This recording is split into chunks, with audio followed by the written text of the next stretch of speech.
The Moon, our nearest celestial neighbor, is a fascinating object that has captivated humans for millennia. Here are some interesting facts about the Moon. Formation.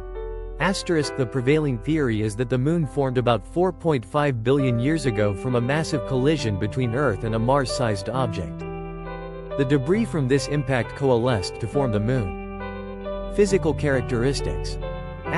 Size. The Moon is about 1/4 the size of Earth. Surface. The Moon's surface is covered with craters, mountains, and valleys, formed by impacts from meteoroids and asteroids.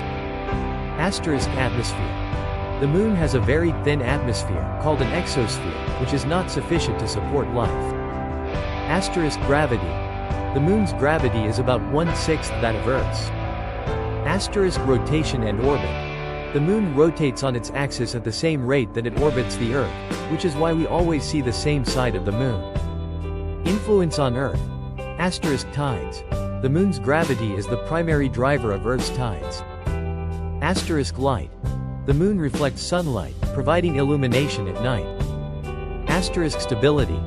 The Moon's gravitational pull helps to stabilize Earth's tilt, which is important for maintaining a relatively stable climate. Exploration. The first humans to land on the Moon were Neil Armstrong and Buzz Aldrin during the Apollo 11 mission in 1969. Several robotic missions have also explored the Moon, including the Soviet Union's Luna program and NASA's Lunar Reconnaissance Orbiter. There are plans for future human missions to the Moon, including the Artemis program, which aims to establish a sustainable human presence on the lunar surface. The Moon continues to be a source of wonder and inspiration, and its study has contributed significantly to our understanding of the solar system and our place within it.